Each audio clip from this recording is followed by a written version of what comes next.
Tertúlia.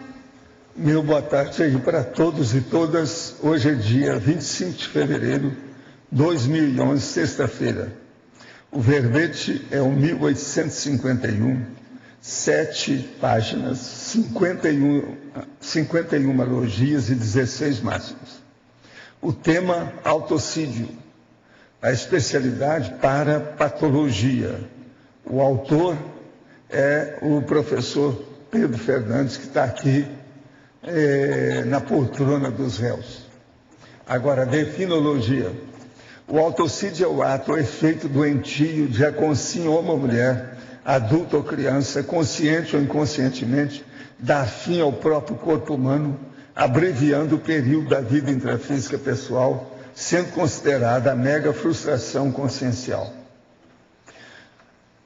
O mega auto-engano, a mega autofuga, a autotortura máxima, a auto-insatisfação paroxística, a max aberração antifisiológica, a morte auto-infligida, o falecimento somático prematuro, o acerto de contas pessoal, o homicídio precipitado pela própria vítima, a subnotificação do suicídio, a redução serotoninérgica ou serotoninérgica, é serotoninérgica central, o suicídio lento cronicificado.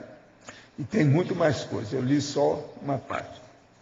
Agora, na parte nossa aqui da argumentologia, tem a taxologia, com a classificação do autocídio, considerando 10 abordagens.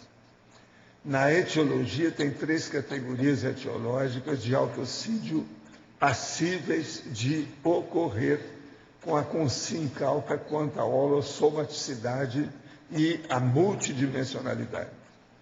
E na terapeuticologia, a intervenção terapêutica em caso de ideação suicida deve abranger pelo menos 6 ações. Na remissologia, nós destacamos em 15, absurdo cosmoético, antissomático, autoassédio, autoestigmatização e autofuga. Frase enfática.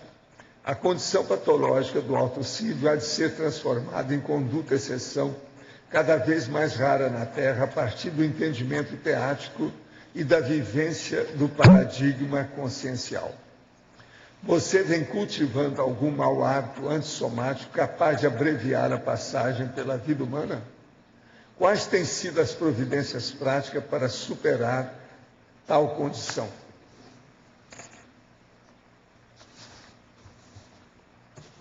Pergunta.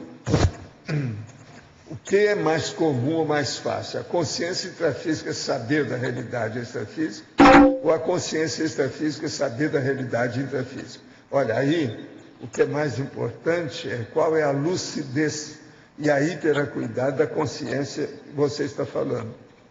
Se ela é bem lúcida extrafisicamente, a consciência tem mais lucidez do que o resto, porque ela pode se manifestar até pelo mental soma direto.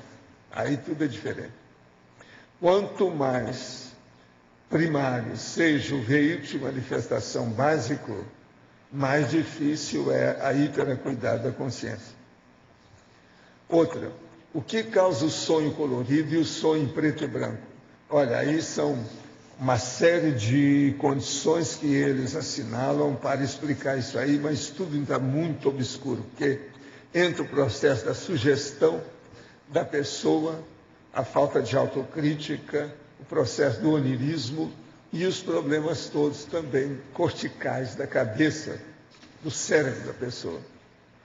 Outra, ao atendermos um paciente em consulta médica ou psiquiatra, observarmos um assédio extrafísico, como por exemplo uma esposa que sonha, não para de pensar em ver o marido já falecido, o fato de pedirmos mentalmente o auxílio de amparadores já pode ser o suficiente.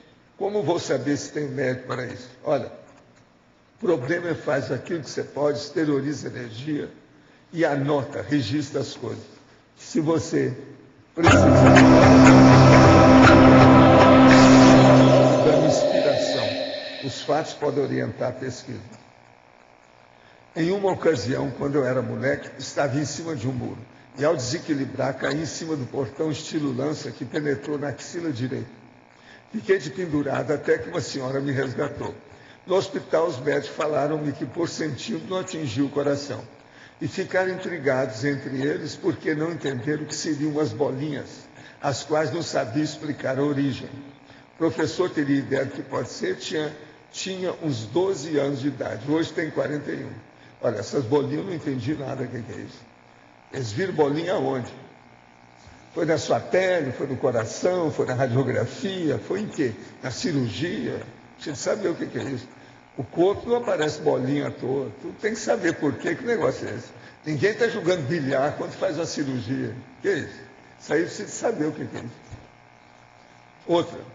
Fato que me deixa inquieto é que creio seja eu muito sugestionável ao que leio. Quando leio projeciologia, acordo à noite com sintoma projetivo, estados vibracionais. Quando li o Retrocognições, que é o do Wagner, tive uma na África, e o pior, após a leitura dos 7 destinos, ocorreu aquele caso que comentei com o senhor sobre a minha irmã. Caso esse parecidíssimo com o ocorrido com o personagem desse livro. Enfim, seja o fato positivo ou negativo, acredito que sugestiona a minha mente. O professor poderia comentar sobre isso e dar alguns conselhos? Olha, o melhor é você fazer um pouco mais de exercícios racionais a respeito de pesquisa, de trabalho. Pega um assunto que você gosta e começa a fazer isso de uma maneira racional e lógica, para melhorar e descartar o problema das impressões, do onirismo, das fantasias, da imaginação. O processo seu é racionalizar a imaginação. Você tem que fazer através de exercício, não tem outra saída. Poderia comentar na perfilologia agora com você. O atelepsista na masculinologia e feminologia? O tenepsista, ele entrou aqui em função da assistência que ele pode fazer para esses pacientes. Seja um paciente que é, vamos dizer, um potencial suicida, que às vezes na TENEPS a gente recebe alguns pedidos com esse teor, seja também na Consciex, que foi vítima ou que perpetrou o suicídio. Então, acho que o tenepsista entra aqui na função de assistente, por isso que a gente selecionou. Agora, outro, para você. Na taxologia, item 3. Autocídio assistido é considerado ato doentio? O consentimento do prolongamento da vida terminal e sofrida não poderia ser considerado egoísmo? A gente colocou aqui o autocídio assistido, vou ler aqui, a eutanásia consentida, as técnicas de ortotanásia e a assistência médica hospitalar. Então, no caso dos países em que isso é legalizado, a eutanásia consentida, normalmente, ela segue esse crescendo aí. A gente usou aqui o termo ortotanásia como sinônimo de eutanásia passiva, porque se você for estudar isso, há uma confusão generalizada em termos de definição. Então, hoje eles consideram que a eutanásia é a abreviação da vida de algum paciente que tem alguma doença crônica que não se conhece cura para ela. E você pode ter a eutanásia ativa, naquela em que você administra uma droga ativamente, seja um familiar, um médico ou até a própria pessoa, para que esse paciente venha a falecer mais rapidamente. E a eutanásia passiva é aquela na qual os médicos e os familiares não vão mais fazer nenhuma medida de suporte para manter a vida desse paciente. E a ortotanásia seria então sinônimo dessa eutanásia passiva. Então é nesse sentido que a gente comentou, não necessariamente é negativo, porque existem legislações de determinados países em que isso é possível, porque se você pensar de manter artificialmente a vida de um paciente que já não tem, vamos dizer assim, possibilidades, que o bem-estar dele, a qualidade de vida já está comprometido, e em função da medicina você tenta manter artificialmente essa vida, você cai num outro conceito que é muito debatido na bioética e no biodireito, que é a da distanásia, quer dizer, você infligir um mal em função de querer manter a vida do paciente, muitas vezes só para atender o próprio médico. Então ele faz de tudo para manter a vida daquele paciente, mas para o próprio paciente isso não é o adequado. Então a gente colocou aqui nesse sentido para gerar essa discussão. Outro para você. Eu soube que a homeopatia atua no psicossoma produzindo uma cura real. Eu gostaria de saber o que o senhor pensa dessa prática terapêutica. A homeopatia? Parece com você isso aqui, não sei se é para mim ou para você. É mais ou menos você. Você tá com... A homeopatia, ela é baseada principalmente no processo energético, né? De diluições que vão potencializando e chega num determinado nível, dependendo dessas diluições, em que você concentra ali, ou você só encontra ali, na realidade, uma porção infinitesimal, praticamente você não consegue mais encontrar a substância primária, e o efeito maior você encontra no holochakra, na realidade, no processo energético que vai ter uma reverberação no psicossoma. Então isso tem a sua razão de ser, tem as suas indicações, mas eu acho que é preciso analisar cada caso, cada doença, cada doente, para ver se ela pode ser recomendada e receitada. Agora aqui é o caso de uma nossa amiga, você que teve aquela retrocognição, processo da Grécia. O que eu quero chamar a atenção é o seguinte: anota essas coisas, tudo, registra tudo do jeito que você fez. E vamos ver o que vai acontecer. Se isso aí for importante, vem mais esclarecimento depois. De qualquer maneira, as coisas que mostraram para você estão muito certas. Agora, sobre um problema, eu queria chamar a atenção. O nome daquele negócio que você chamou, Arco da Lapa, o nome é aqueduto. Que o povo achava que a água não subia com pressão. Então, eles tinham que fazer sempre a água descendo em alguma coisa. Os aquedutos eram baseados nisso. Então, você está falando o Arco da Lapa, é o aqueduto. Essas coisas existiam. Agora, pelo aqueduto, a gente pode ficar sabendo que época que foi. Se examinar depois, quando é que apareceram os aquedutos? Que assim, nós vamos ver que época da Grécia que ela teve a retrocognição. Agora, o que é engraçado é o Arco da Lapa, ela falando aqui. No local de janelas havia arcos semelhantes ao Arco da Lapa, com aquele negócio todo. Mas é preciso saber se não tinha aqueduto no meio. Se tivesse, esclarece tudo. Mas eu não vou ler aqui tudo, porque o negócio é grande. Da auto-retrocognição dela aí, porque senão a gente acaba identificando quem é. O meu mandou por fora, o negócio está tudo aí caladinho. Essa pessoa deve aparecer aqui. Nós vamos conversar mais com calma. Ela deve vir aqui por causa disso. Porque o negócio é da Grécia. E ela viu que parece mais com as coisas todas que eu vi. E foi recente ela está dela? descrevendo as coisas que eu vi. Você está entendendo? Coisa que eu não falei aqui. Agora, a sua retrocognição desencadeou nela ou ela já tinha tido? Ou não, foi parece recente? que foi uns dias antes ela teve a dela. Aí a hora que eu falei, bateu. Sabe como é que é? Então ela está aí. Ela escreveu 2 páginas cheias sobre o negócio. Então vamos ver se ela aparece aí, a gente conversa. Pode falar, chefe. Se ele pode, por favor, aprofundar a mitologia, que o mito de Sísifo, porque é a questão da pessoa que sobe a pedra lá e depois joga para baixo e fica assim, né? É a mitologia. Agora, o que tem a ver com suicídio?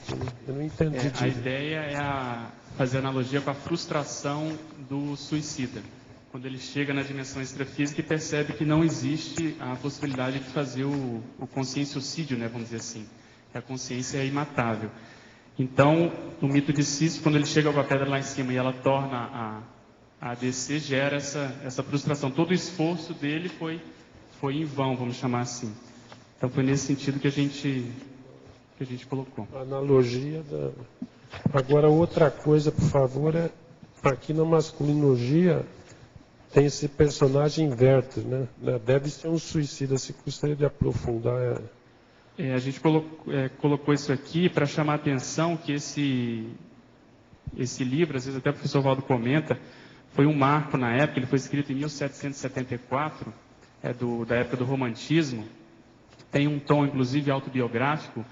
E a história, basicamente, é um amor impossível, até certo ponto, correspondido, em que esse personagem se apaixona por uma moça, Charlotte, se não me engano, e só que ela já é comprometida com um outro rapaz chamado Albert, que também é amigo desse Werther, e aí ele vai se apaixonando, vai trocando cartas com essa moça, mas ela já era designada para esse Albert, e ele vai, então, em função de não poder desfrutar desse amor, tipo do romantismo, ele acaba bolando um desfecho, que é pedir para o Albert, que é o noivo dessa moça, a arma dele, alegando que ele faria uma viagem para poder se proteger, e aí ele vai e tira a própria vida. E o caso todo aqui é que esse romance, em função da intensidade emocional dele, gerou uma série de suicídios nos jovens da Europa, principalmente da Alemanha. Então a gente chamou atenção em função disso, em função da relação com o tema, mas também para a gente pensar na repercussão dos nossos livros, das GESCONs, tópicas nesse caso, da repercussão que muitas vezes no passado, inclusive, nós podemos ter escrito, elaborado alguma obra nesse sentido. Esse livro chegou a ser proibido em alguns países em função dessa onda de suicídios que ele causou. A gente até comentou aqui, acho que na taxologia, né? O número 5, o autocídio contagiante. A obra escrita desencadeadora de suicídios em massa. O contágio psicossomático, a falta de autocrítica. Então foi mais ou menos nesse sentido. Obrigado. Pedro, aqui na fatologia, na linha 7, reações de aniversário. O que são reações de aniversário? Eu não entendi. As reações de aniversário, quando você estuda esse tema, suicídio, eles comentam bastante essa expressão, que é o quê? Quando há uma data específica, uma data triste de alguma pessoa, por exemplo, a dessoma da esposa, a dessoma do filho, algum trauma que aconteceu, quando vai completar o aniversário daquele trauma, às vezes a pessoa se suicida em função da lembrança, da evocação, de tudo aquilo que aquela data causou. Então, eles, por exemplo, os médicos normalmente ficam mais atentos quando sabem que vai vencer ali um ano, vai completar um ano de algum trauma mais sério para as pessoas mais suscetíveis. Existe um outro aspecto aí mais sério que eu tenho observado também. Nas personalidades consecutivas que tiveram suicídio anterior, eu fico de olho na pessoa quando chega aquele período etário. Até agora todos se salvaram. Todo mundo que eu examinei. Agora, às vezes, dá uma pequena crise. Mas a crise, às vezes, pode ser tida até como crise de crescimento.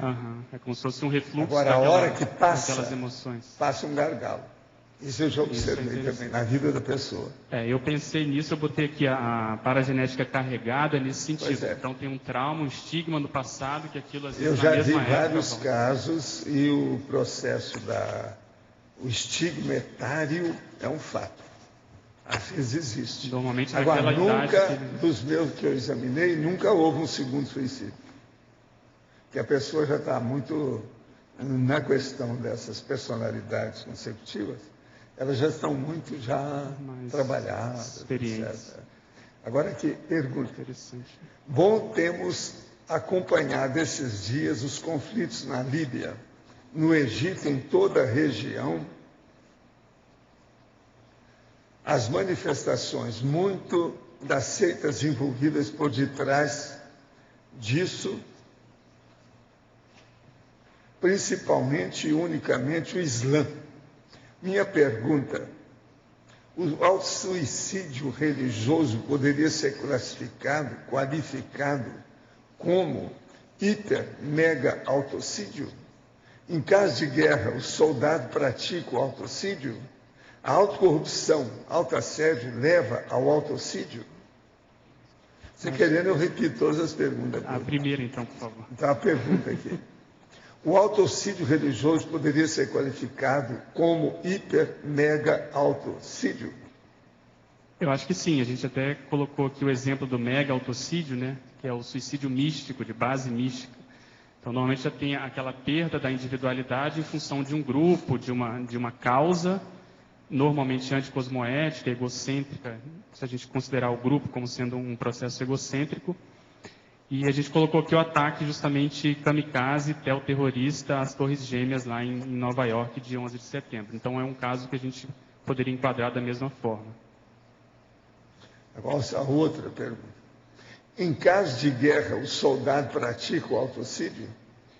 De certa forma, ele caminha para uma condição de risco, vamos dizer, riscomania, né? Riscofilia. Ele está ali consciente ou inconscientemente, ele está... Principalmente o voluntário. Aquele que se alista voluntariamente. Então, mercenário. Ele pode responder por isso, entre aspas, extrafisicamente, né, nessa terceira, condição. A autocorrupção, autoassédio, leva ao suicídio? Pode levar, né? Dependendo do grau, do nível, da vertente, do tema. Não é só isso, ele é suicidado. Exatamente. Ele evoca os assediadores. Pela possessão.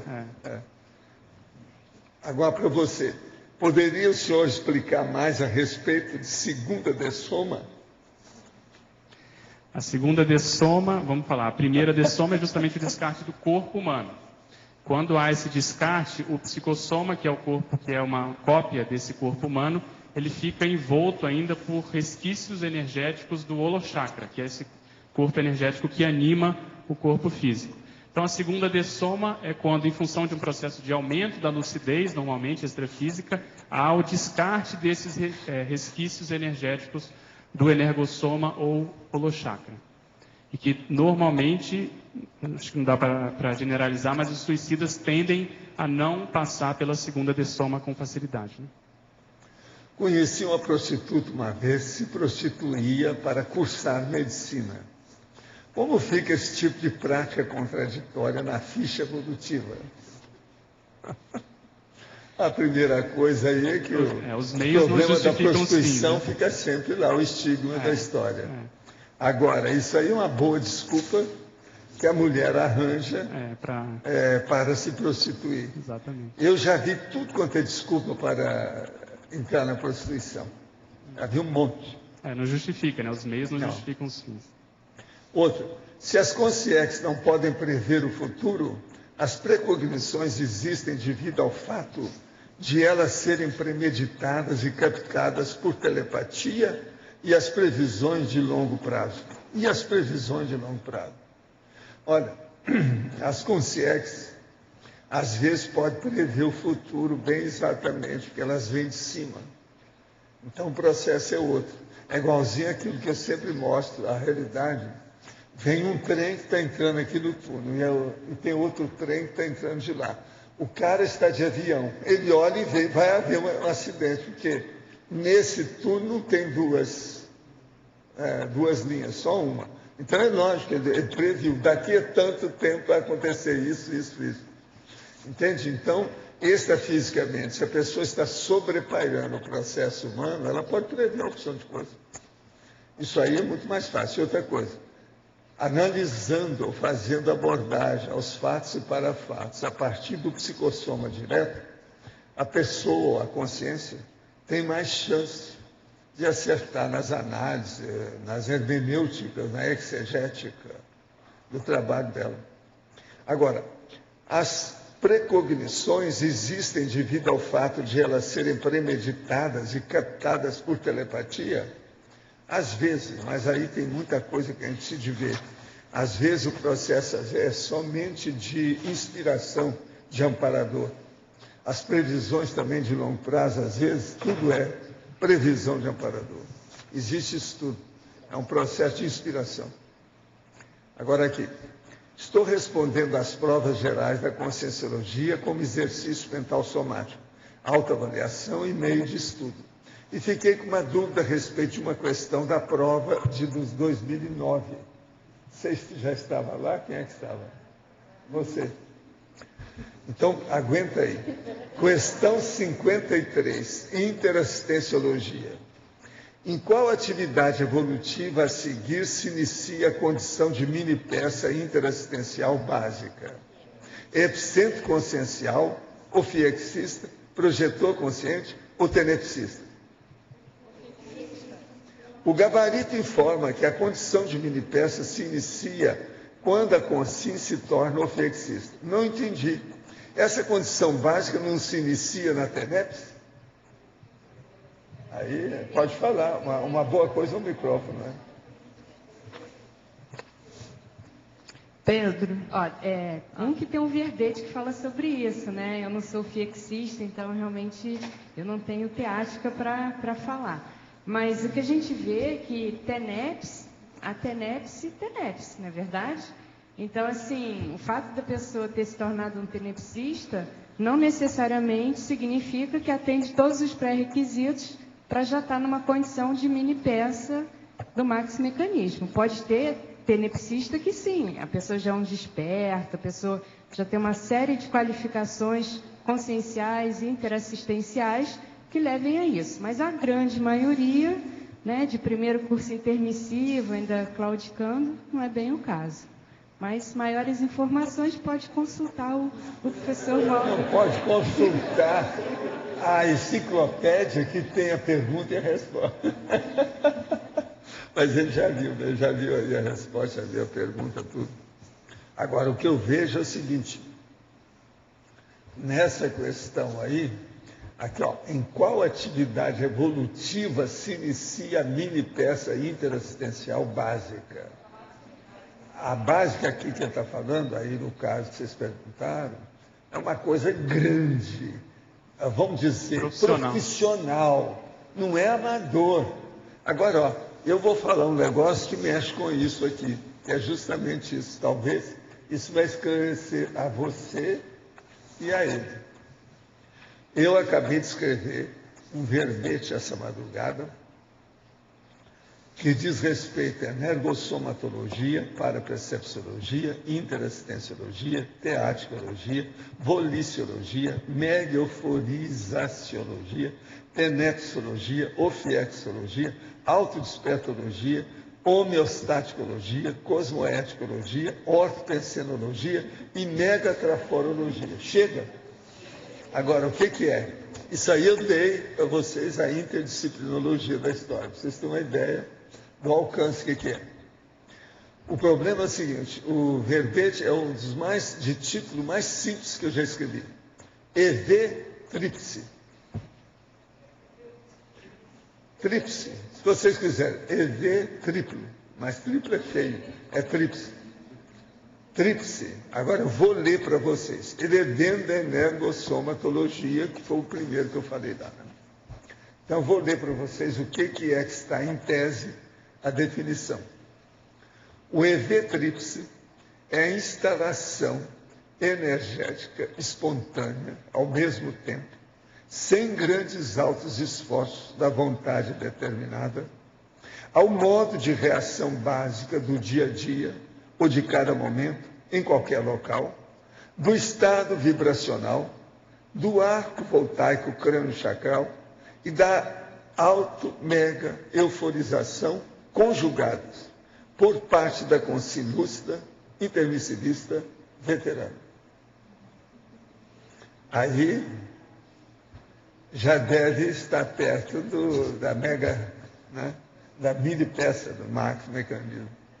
Mas vocês estão entendendo? Então, o tríplice, que tudo isso é vibração. É um estado vibracional.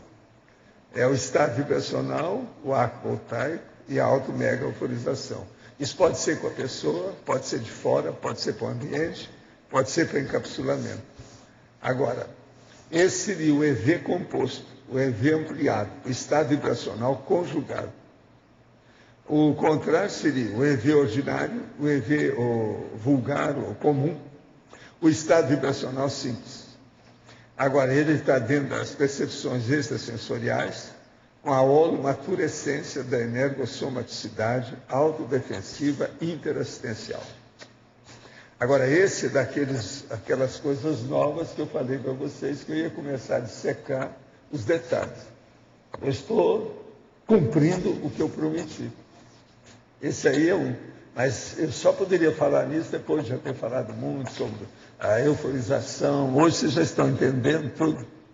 Já estão sabendo o arco voltar, tudo. Entende?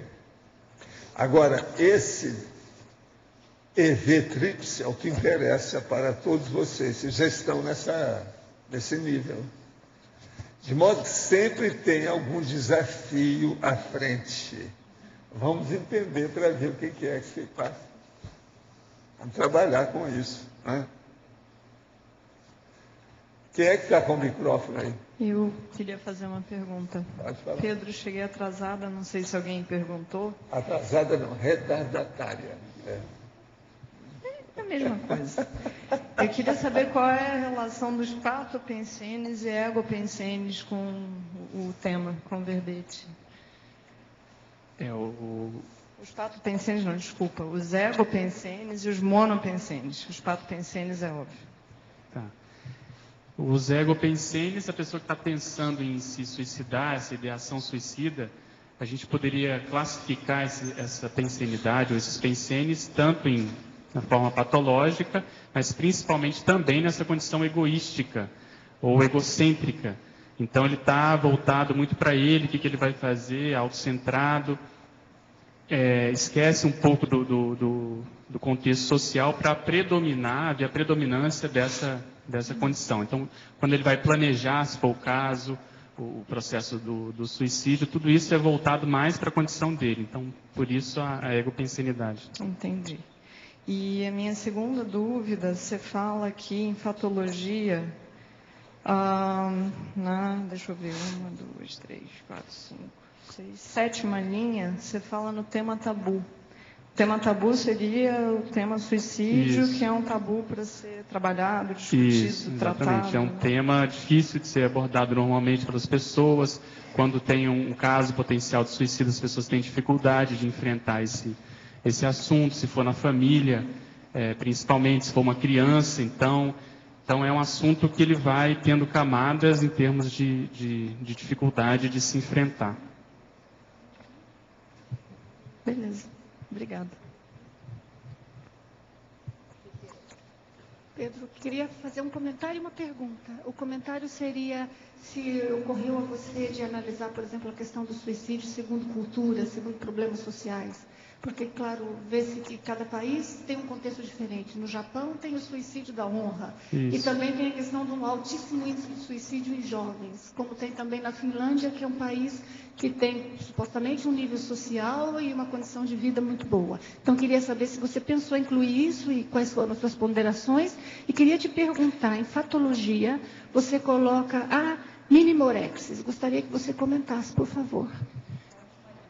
Começando pela segunda, a minimorex, eu pensei nos casos em que a pessoa é salva de suicídio. Então, ela pode ter tido a tentativa e alguma pessoa chega, às vezes inadvertidamente, às vezes de caso pensado, e consegue salvar essa pessoa, então ela acaba tendo um tempo a mais de vida.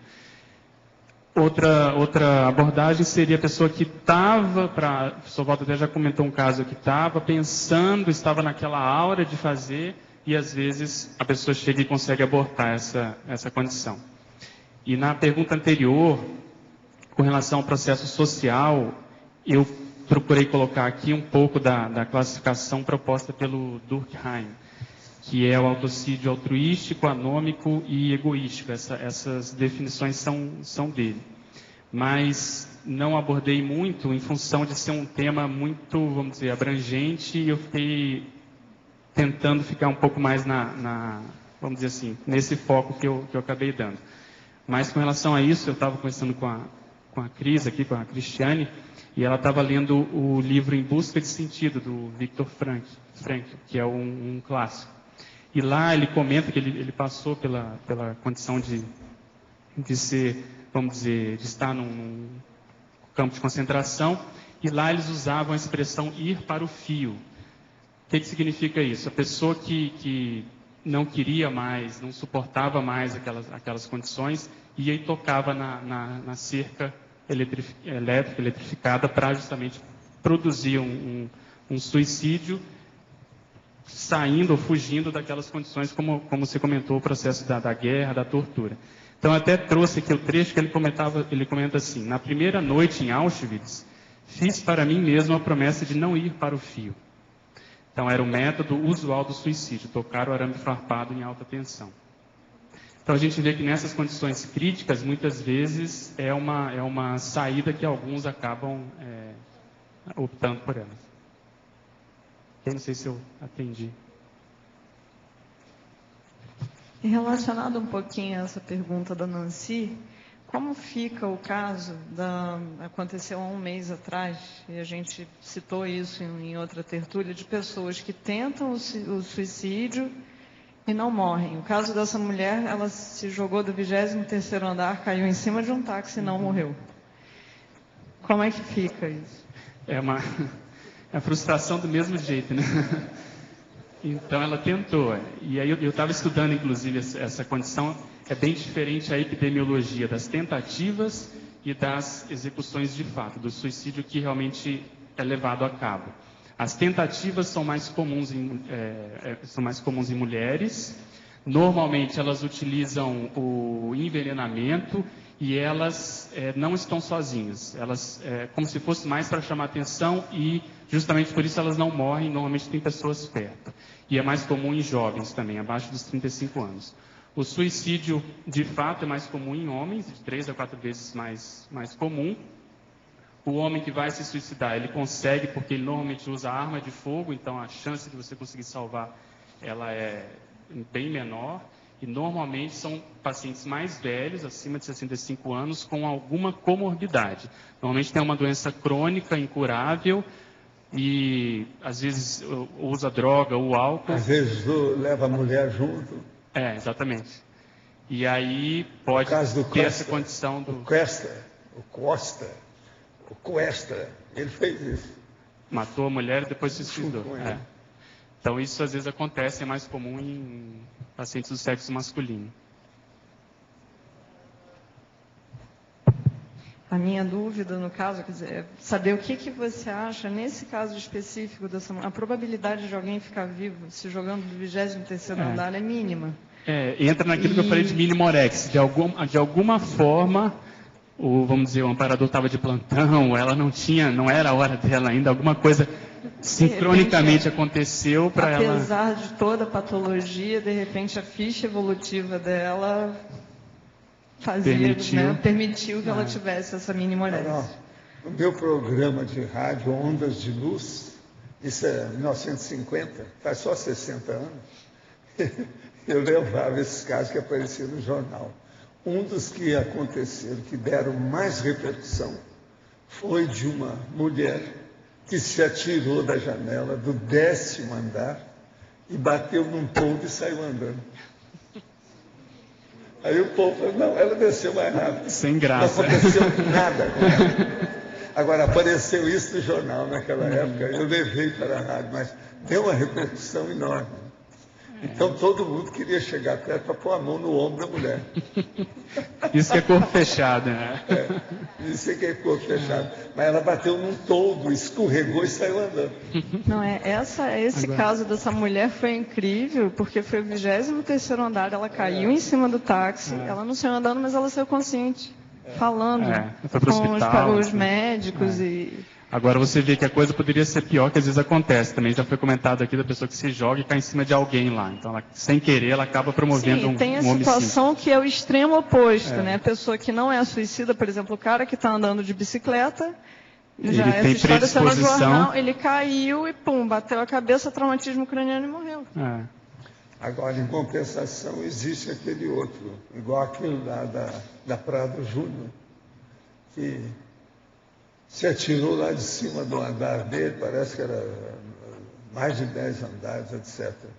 E tinha uma pessoa andando na Prado Júnior, morreu junto com ele. Ele foi, então, suicida e homicida, na hora. Agravante total. Isso aí é que é assédio bravo, sério. Só na Prado Júnior. De grupo, né? Pegou mais de um. Os dois morreram na hora. Não é fácil.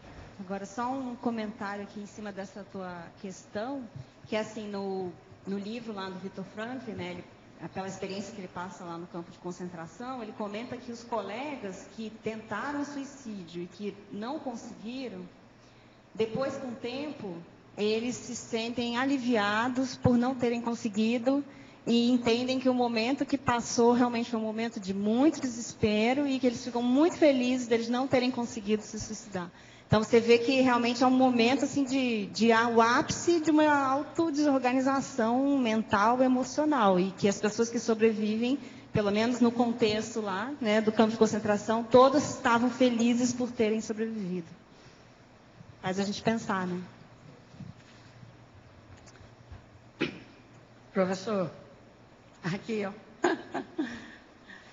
Há muitos anos atrás, você pediu para que ajudasse a procurar alguma matéria, alguma coisa a respeito de suicídio ainda no ventre materno. O senhor conseguiu, professor? Não, a gente estudou alguma coisa, mas não tem assim muita... O universo é muito pequeno ainda para a gente falar. Precisa de estudar mais. Agora, essas coisas existem. Tem muito camarada que vem para ressomar. Chega, ele consegue ficar mesmo no processo lá uterino, como feto, ele consegue ver alguma coisa, eles às vezes perdem algum processo vamos dizer assim, de ojeriza, de raiva, de rancor, com referência ao processo da mãe, dá uma eclâmpsia e ele dá um natimorto. Uhum. Às vezes a mãe vai junto. Às vezes até a mãe vai embora. Ele mata ele mesmo e a mãe. Agora, há casos desses que eu sei, que eu conversei com consciência sobre isso. Seria no sentido... Mas agora o universo é muito pequeno, a gente teria que estudar mais para ver como é que funciona isso, quais são os fatores. Por exemplo, uma terceira consciência, uma quarta consciência que tenha dentro do contexto, eu não sei. Às vezes, quando é gemelar, né, na gemelaridade... Isso. Não, gemelar é diferente. Agora o problema é quando é um só. Com a mãe. Agora, o que eu vejo é o seguinte, os que eu tive examinando, a maioria, o feto é homem. Entendi. A mãe é sempre fêmea. Isso eu não preciso falar. Mas o feto é homem, nesse caso. Isso aí é estranho a gente pensar nisso. Seria uma tentativa de acerto e a conscientização quando já estava para nascer e não querer? Seria mais ou menos? Não está querendo, porque está contra. Arrependimento de ter... Tem gente que é muito a favor de ressomar, e tem muita gente contra. Então tem aquela pessoa, por exemplo, que às vezes ela quer ressomar no lugar do outro. Então ele entrou no lugar dele. Então esse já começa o autoassédio, o heteroassédio, já no útero. Aí mexe com a mãe. Se o pai, por exemplo, predispõe, então aí piora tudo. O ambiente é terrível mesmo. Obrigada. Essas coisas todas existem. Tem que pensar muito. Aqui perguntar para o Pedro, já foi até citado alguma coisa aqui pela Nancy, esses países de alto padrão de vida, acho que acontece com o Japão, países nórdicos, que as pessoas se suicidam uma proporção maior. Qual seria a causa? Não sei se você chegou a pesquisar isso.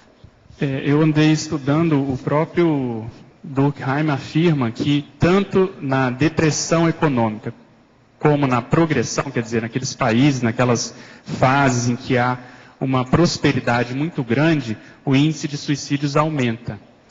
Então, isso ele considera, argumenta lá longamente, mas ele considera que é em função da mudança do status quo.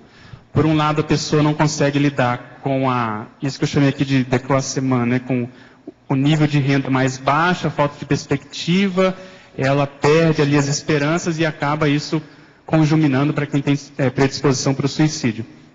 E, por outro lado, a mesma coisa, a pessoa que enriquece muito, tem muita fartura, muita possibilidade, ele começa a ver que tudo depende só da vontade dele. E isso tende a diminuir o freio natural e a pessoa que tem predisposição começa a ficar mais, vamos dizer assim, ela quer cada vez mais, ela não tem esse freio, não tem limite, e se tem na personalidade dela essa tendência de querer cada vez mais, muitas vezes ela também envereda pelo suicídio. Então, o que ele argumenta é que essa mudança de status, essa novidade que não foi preparada previamente, então ele coloca o antagonismo de meios, a pessoa que vivia dentro de um meio e passa a viver dentro de outras condições, mas que não foi preparada para isso, E isso é o principal fator predisponente ao Agora, suicídio.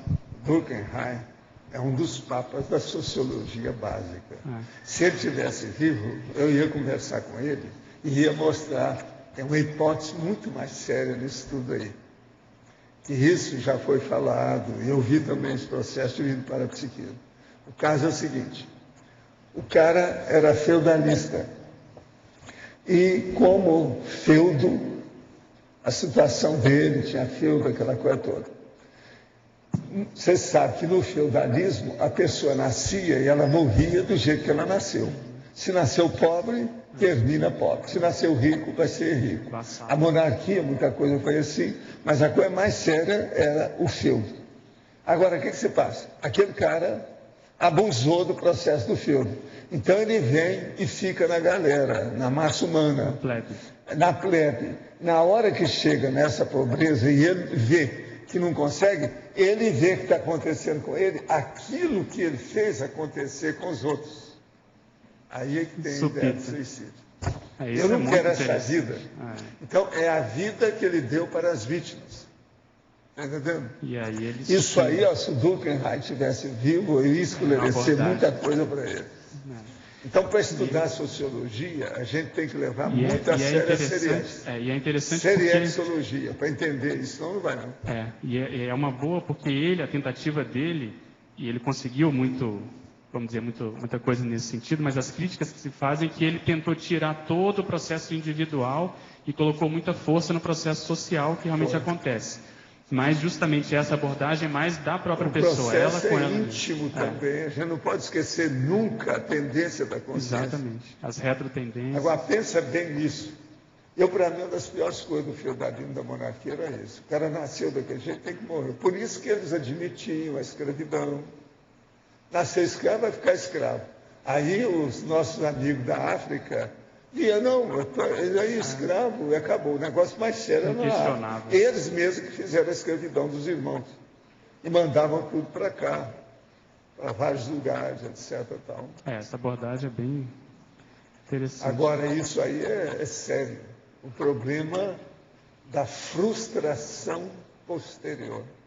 Tem a ver também, professor, com a Índia, com as castas, que lá que eles falam, nasceu desse jeito e vai morrer assim?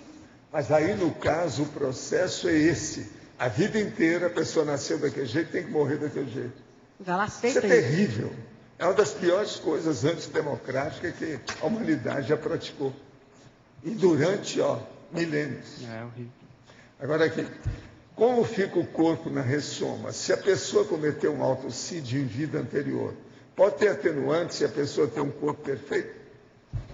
Sim, dependendo do caso, cada caso de suicídio deve ser analisado per si, né, de per si. Existem agravantes e atenuantes.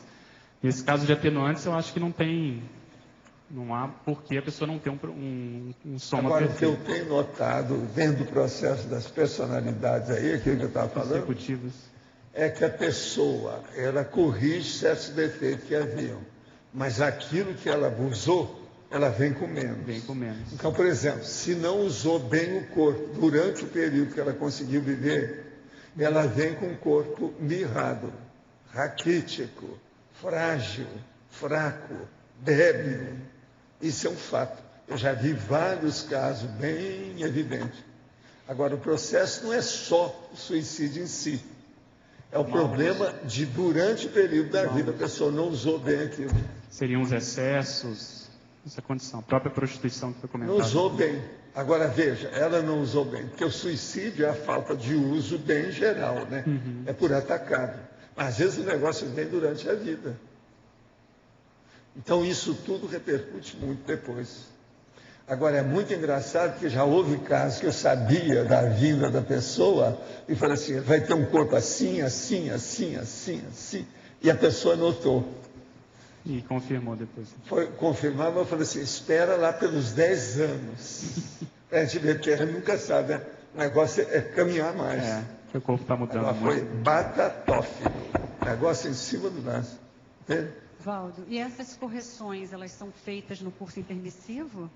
A pessoa não, ela já vem devido ao processo que age na paragenética e do holossoma da pessoa que nasce. Parece que aquilo já vinha, aquele negócio. Então, aquilo dá um embate, um conflito com o processo da genética, o corpo da mãe, alguma coisa que tem. Entende? E outra coisa muito séria. Às vezes o renascimento foi feito logo, quando a pessoa tem algum mérito, e já foi colocado uma genética daquele jeito. Então aí o negócio não tem saída. Não há outra solução. Tem que enfrentar. Entende?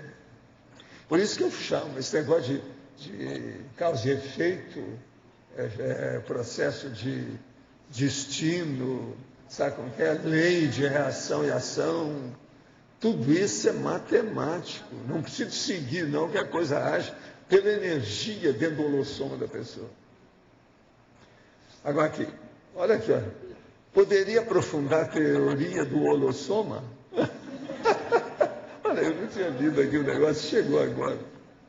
O processo todo é o seguinte: o holossoma é o conjunto dos veículos de manifestação da pessoa. Então, cada um tem um processo de se manifestar.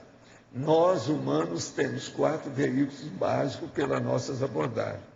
Agora, uma consciência, ou seja, o espírito desencarnado lá, ele só tem 2 veículos básicos.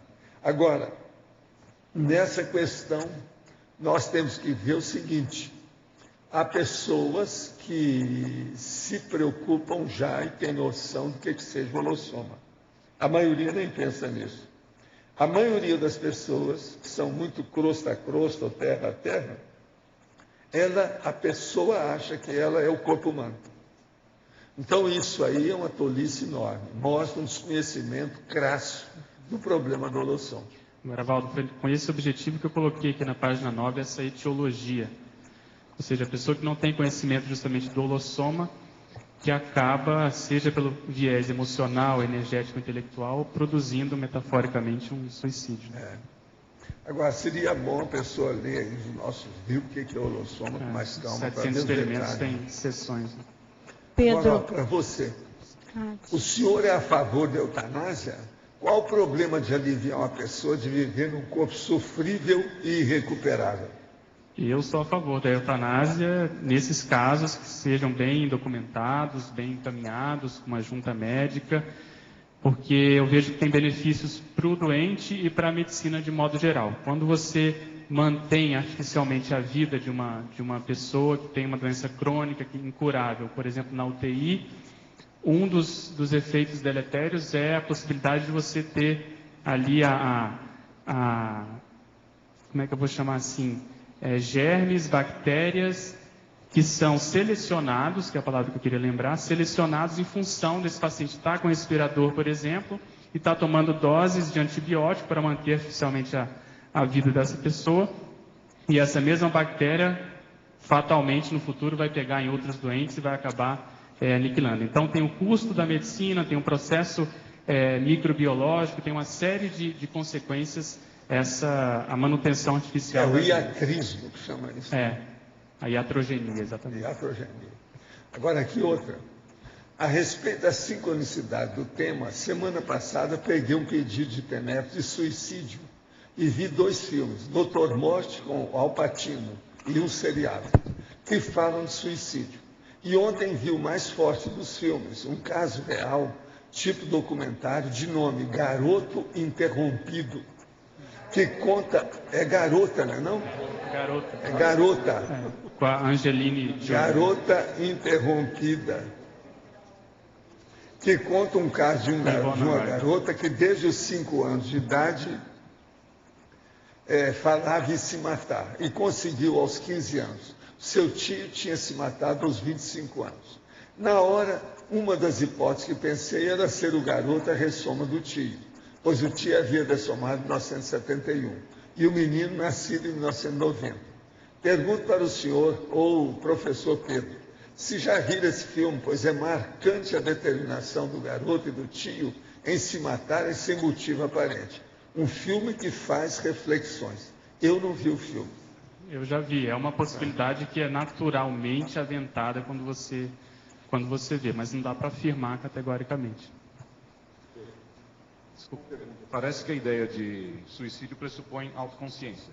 Quando a consciência está num ponto que reconhece a si própria, a sua individualidade e tal. Mas será que já foi visto, estudado algum caso de suicídio animal? Você sabe de algum caso assim? Só para se estudar como é que isso funciona. Não. Eu não sei se é suicídio, mas o que a gente sabe é que, por exemplo, tem casos de animais que ficam numa situação tão estressante, num nível de estresse tão alto, que eles começam a se automutilar. Papagaios, né? Perfeito. Aí poderia ser explicado pelo estresse. Até você morrer, né? Mas, por exemplo, tem um caso assim, às vezes, de um cão que era muito afeiçoado ao seu dono, o dono morreu. E o cão parece, por opção, não sei se é depressão, vai para um canto e simplesmente deixa de beber, deixa de comer e morre. Poderíamos considerar isso um suicídio animal?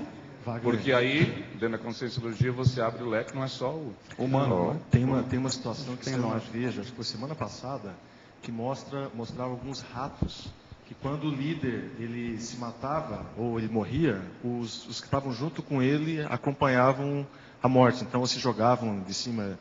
Eu vou ver se eu acho essa revista. Eu li isso semana passada. Exatamente. Fica bem interessante. Agora, expandir. Wagner, Bem interessante. surgiu também aí recentemente um artigo, se não me engano, da Ciência Hoje, que eles estão questionando se existe realmente o suicídio animal ou se existe algum processo bioquímico no animal e até emocional que leva ao processo depressivo e a partir daí o animal morra.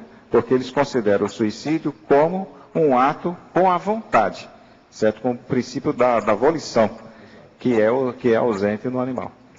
Agora, se existem esses fatos no animal, poderia ser uma coparticipação em vários casos humanos também, porque existem instintos e a bioquímica... Isso. Agora, claro que tem que ser aprofundado isso para a gente entender melhor. Esse caso aí que ele estava falando, que os animais seguiram, aquilo ali não quer dizer que ele queria suicidar, não. Às vezes é o processo do imprinting. A imitação, a cópia. Vocês falaram isso aí também? O que é imprinting. O processo todo é esse. Agora, o animal não raciocinou nisso. Ele está seguindo o instinto dele. Se o chefe chegou, vamos com ele. Valdo, assim funciona. Por isso que é que os homens falam, não. Pois é. É o caso das abelhas também, né? Quando a rainha morre, as abelhas saem suicidando, no caso, picando, né? A picada da abelha é a morte dela. Agora aqui. Na página 8, OMS, última linha. Corrigir frustras por frustradas. Olha, você que sabe que tanto uma coisa como outra existe. Para mim é semântica. Aí não... É semântica, isso não vai mudar. Agora, na página 5, fatologia, linha 3. Você poderia elucidar a autoinsatisfação paroxística?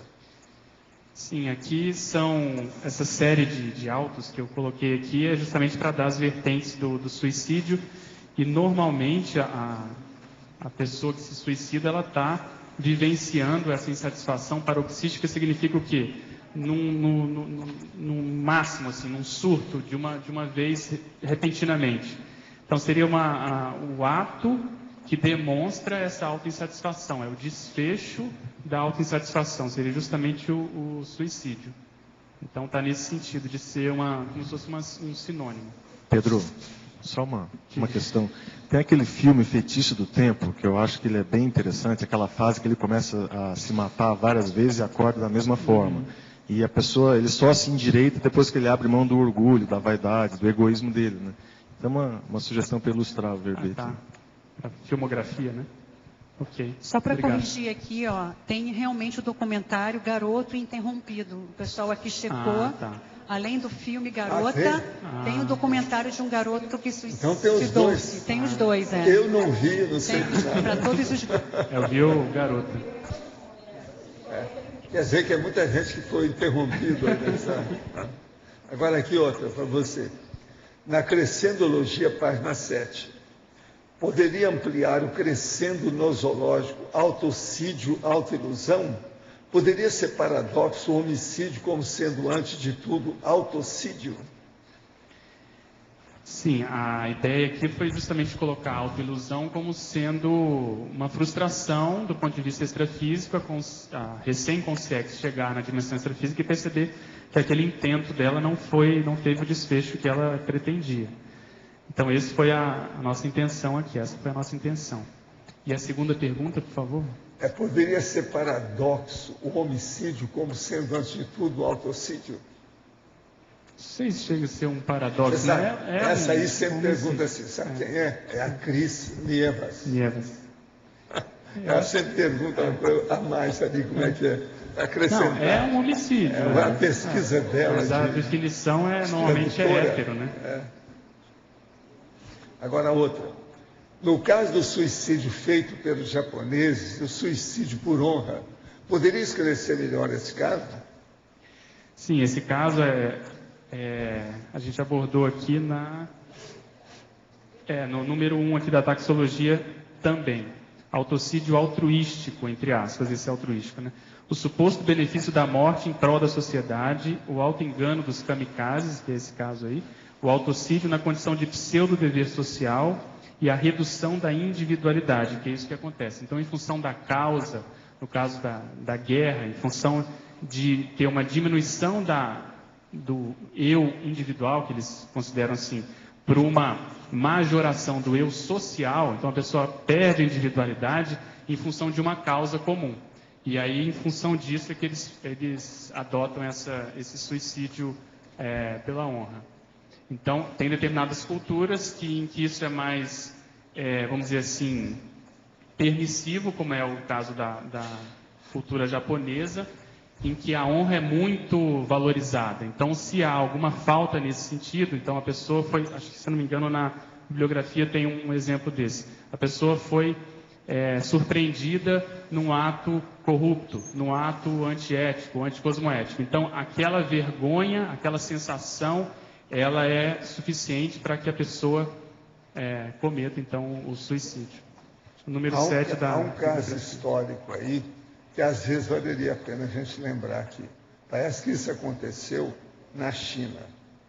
O caso é o seguinte, as casas todas que eles viviam dentro do processo lá, do rincão deles, tudo isso, tinha árvores na frente, que é aquele costume de ter na porta uma árvore grande. Então, o que se passa? O cara estava devendo para o outro, não pagou. Aquele que precisava do dinheiro e que não recebeu o dinheiro, ia lá e se enforcava na árvore, na porta do credor que não pagou. Aquele credor não tinha pago porque o outro não tinha pago. Então, o que ele fazia? Ele ia para lá, se enforcava no galho da árvore do outro. E por aí foi feito uma espécie de rede. A coisa foi suicídio em série. Isso tudo está registrado. Eu li a primeira vez isso no gibi na década de 40, que tinha lá os negócios todos sabe, daqueles, acredite se quiser. Os negócios eram seríssimos. Eles tinham até a demonstração da árvore, como é que era, uma depois da outra, a série de árvores. Tudo com forca. Agora, o cara se enforcava. A conta kármica. Tudo um devendo para o outro. Agora, a hora que o negócio ficou sem dinheiro, houve uma onda de suicídio, tudo baseado nisso. Entende? Agora aqui, no caso de impossibilidade terapêutica do paciente que se encontra moribundo e com sofrimento agudo e mental, por exemplo, o câncer terminal, caberia o autocídio sob o ponto de vista cosmoético? Eutanásia é autocídio? Pela lei brasileira né? Eutanásia pode ser homicídio ou suicídio, dependendo de quem é o ator ali da ação. Então, é o que a gente discutiu antes. Tem que entrar na discussão de eutanásia, porque hoje, nos moldes atuais, seria considerado um homicídio ou suicídio. Agora, tem aquele paradoxo da projeciologia, que é o projetor que sai do corpo e tenta justamente promover, juntamente com os amparadores, a partir dos amparadores, a morte desse doente para aliviar. Existe também o processo da própria pessoa, que no Oriente eles já estudaram isso, que é aquele stau, chama geralmente stau, que a pessoa, por exemplo, já sabe que tem que dessomar. Então, ele já fala, não, ajuda a gente. Então, ele ajuda através do chakra. É só ele pensar no processo de energia, no meio, são os chakras encefálicos. E eles se matam. Agora, o serenão deve ser mais ou menos essa questão. Isso tudo é possível. Se chegasse o serenão e falasse para mim, só está na hora, pode ir. Eu sei. E dá 10 minutos que eu dou jeito. Sem mexer com nada, sem nada. Existe um processo para isso aí. Agora, isso eu estudei quando eu era rapazinho já. Agora, você Agora, acha... geralmente eles falam vários nomes para isso. Tipo Stal Chakra, que é o que... Eu nunca pude esquecer isso, porque Stal lembra o processo de instalar. É como se instalasse a cabeça, você está entendendo? Redentor. Aí a pessoa morre. Agora, com o caminhar evolutivo, deve justamente a coisa caminhar para isso, né? A dessoma totalmente consciente. E cosmoética. Deles. Agora, o problema é o seguinte, eu preciso ter muita certeza, né? Comigo teria que aparecer aqui, eu ver direitinho, com calma, tal. Não pode ser assim, não. Vamos com calma. Pegar uma segunda opinião. Agora não é fácil, hein? Não, não é o documento. É pedir law e order. Me mostra aí que você é detetive, deixa aí. Credenciais. Distintivo. Estrela, é badge. O nome é o badge. Hein? Vai falar? A evolução do outro igual um mosquitinho, né? Não sei lá, você está me sugerindo aí uma coisa. Outra coisa, psicossoma é transfigurável. Vamos devagar com isso. Uma das provas circunscritas que sou intermissivista é que, apesar de todas as adversidades vividas por mim, eu nunca tentei o autocídio. A forma mais comum de cometer o suicídio é a ingestão de comprimidos? É como eu comentei, depende do gênero, né? As mulheres adotam mais essa condição do envenenamento, normalmente por fármacos, né? Por medicamentos. O sexo masculino é mais por armas de fogo. E os dois, em segundo lugar, é a asfixia. E aí, em terceiro lugar, as mulheres adotam a arma de fogo e o homem o envenenamento. Agora, normalmente, depende muito do meio em que a pessoa tem disponível alguma coisa com esse objetivo. Então, eu estava estudando que no Brasil tem uma cidade do Rio Grande do Sul que é a campeã de suicídios, que se chama Venâncio Aires. E lá tem muita plantação de fumo e eles têm muito acesso a agrotóxico. Então, lá, a principal medida, o meio, é justamente o envenenamento por agrotóxico. Agora, gente, a pergunta que eu vou fazer aqui, ele está falando aqui, é seríssima, é sério. Então, observe. Se eu tenho um pênis pequeno, seria porque eu fiz mau uso em outra Seriex?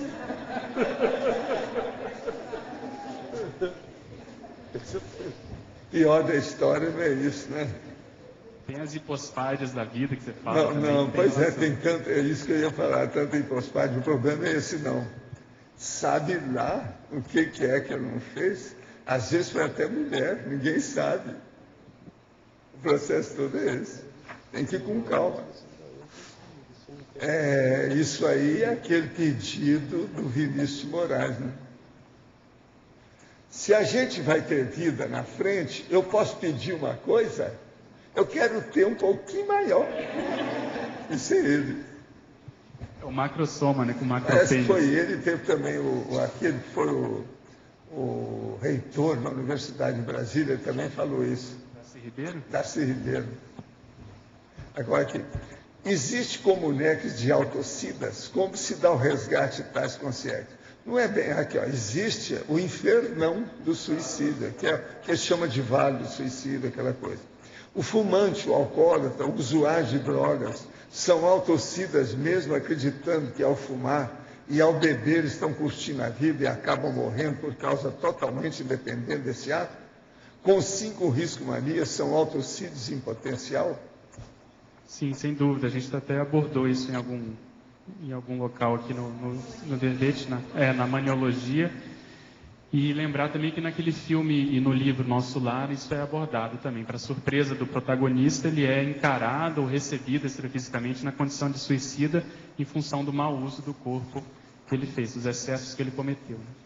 Pietro, gostaria de fazer uma parte aqui, o professor Pedro, professor Valdo. Com relação ao fumo, o plantio de fumo, vários dos venenos utilizados na plantação de fumo, desde o tratamento de semente durante a condução da lavoura, eles provocam uma série de reações de depressão. Então, existe alto índice de suicídio, não só para quem planta, mas às vezes para quem colhe. E como são normalmente agricultores familiares, os filhos também ficam expostos a altas doses do veneno. Então, não é incomum a depressão, de maneira generalizada nessas comunidades, e tampouco o suicídio. Aqui nessa região, como existe muito essa característica, você tem alto índice de suicídio. Eu atendo, às vezes, alguns agricultores vão visitar e parte da família, às vezes, mal sai dos quartos, porque se a pessoa, por exemplo, mesmo ela não indo para a lavoura, mas ela lava a roupa do marido, ou do namorado, ou do filho, ela também está exposta a uma concentração alta daquele veneno. Tá? Seria a causa e o efeito. Né? O negócio não é fácil. Queria fazer uma pergunta para o Pedro. Tem um filme que está passando, 127 horas, que o rapaz, ele é riscomaníaco, pratica esporte radical, prende o braço numa pedra e corta o braço. E assim, eu fui assistir o filme e eu vi que ele é tratado como um herói, as pessoas torciam e aplaudiam, sabe? Aí eu queria saber, assim, a tua opinião, Pedro. Como é que é essa coisa de o riscomaníaco ser tratado como um herói? Porque eu achei complicado aquilo, né? E ele continua praticando esporte. Ele perdeu o braço, mas ele continua indo para o cânion. Ele pula nos penhascos assim, sem nada, sabe? Se joga assim. A coisa é muito meio doida. Isso é loucura, assim. Né? Isso é loucura. Mas às vezes a oportunidade... ele está sendo tratado como um herói social, entendeu? Mas você vê, os esportes, de modo geral, com excesso em que eles são conduzidos e tratados, Fórmula 1, Olimpíada, tudo isso tem um lado do esporte, que as pessoas batem palma, mas... Se você for ver a rigor, é um processo patológico. Né? Então, eu acho que entra dentro disso daí. Pedro, oi. Qual seria a melhor postura quando uma pessoa que não é profissional de saúde, mas ouve uma outra ameaçar um suicídio? Vai falar que está pensando em se matar. Como é que você faz numa hora dessa? O ideal é a pessoa tentar se manter calma, não exibir nenhuma reação de espanto, nenhum tipo de preconceito com relação a isso e abordar diretamente o assunto. Conversar coloquialmente o motivo daquilo, o porquê, ponderar se não tem nenhuma outra opção, tentar fazer um acolhimento e firmar com ela, dentro das possibilidades, um encaminhamento para aquilo. O encaminhamento pode ser no sentido de falar juntamente com essa pessoa, com algum responsável. Olha, essa decisão é muito séria, isso que você falou tem consequências não só para você, mas para a sua família. Eu peço que a gente comunique isso, então, para o seu pai, para a sua mãe, para o responsável, para o seu médico, alguma coisa assim. E se a pessoa não quiser, até alguns médicos, na literatura que eu li, vivem um dilema, porque isso quebra a relação médico-paciente, a confidencialidade. Então, o médico tem que decidir, ou a pessoa, né, no caso da sua pergunta, tem que decidir se ela vai colocar a boca no trombone, que vale a pena, porque para evitar um mal maior, às vezes vale a pena você pecar por excesso. E aí você realmente comunicar os responsáveis e, se for o caso, até internar essa pessoa, se houver, principalmente, tentativas anteriores. O principal fator de risco para um suicídio é uma tentativa prévia. Então, quem já teve alguma tentativa, 50% dessas pessoas promovem uma nova tentativa. Então, a pessoa tem que avaliar ali a gravidade do caso e dar um encaminhamento. Porque a maioria, não sei se posso falar a maioria, mas muitas pessoas ficam sem jeito, tratam isso como se fosse um tabu e ficam achando que desenvolver o assunto vai conduzir a pessoa justamente a produzir o suicídio. Isso é um mito. Você tem que abordar o assunto para a pessoa ver a gravidade daquilo.